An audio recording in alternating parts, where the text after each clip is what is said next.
আমি পেঁপে আলু কেটে নিয়েছি পেঁপের ডালনা করব বলে। কড়াইটা বসিয়ে দিলাম, কড়াইয়ে তেল দিলাম।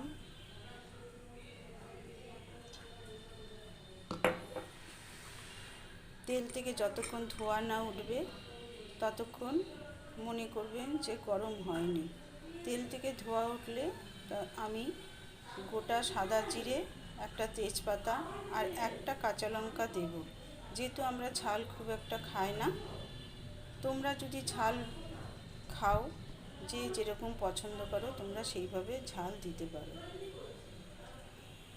গরম হয়ে গেছে, এবার আমি সাদা গোটা জিরে ঢেলে দেবো আর একটা শুকনো লঙ্কা দেবো।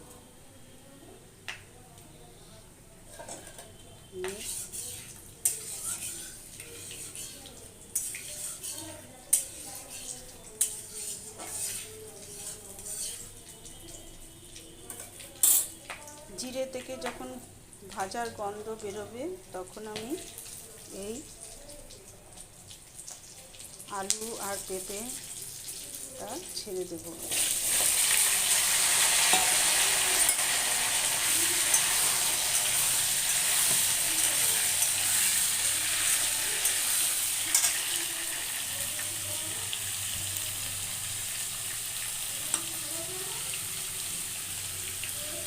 লবণ দিয়ে দেব।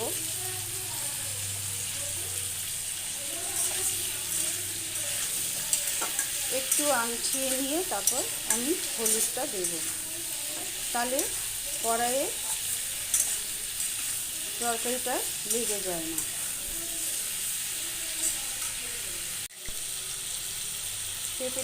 পেঁপে আলুটা ভাজা হয়ে গেছে, এবার আমি হলুদ দিয়ে দেবো।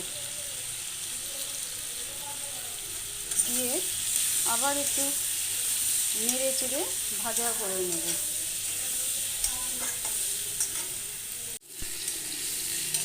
পেঁপে আলুটা ভাজা ভাজা হয়ে গেছে, ভালো করে আঁচিয়ে নিয়েছি।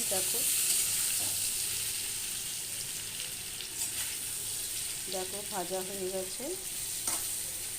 এবার আমি একটু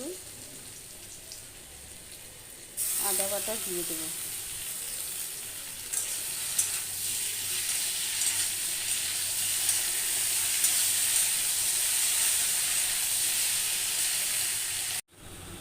এবার আমি জল ঢেলে দেবো।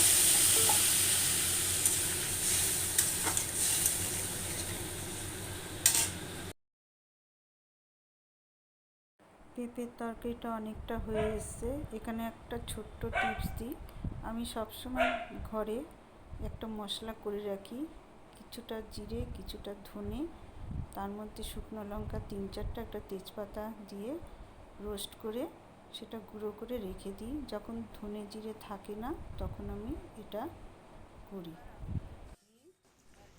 পেঁপের তরকারিটা হয়ে গেছে, এবার আমি নামিয়ে দেবো। তোমাদের যদি আমার রেসিপিগুলো ভালো লাগে তোমরা অবশ্যই আমার চ্যানেলটাকে সাবস্ক্রাইব করো, আর অবশ্যই লাইক করো, কমেন্ট করো, শেয়ার করো। লাইক করলে আমার কাজের উদ্দীপনাটা আরও বেড়ে যাবে।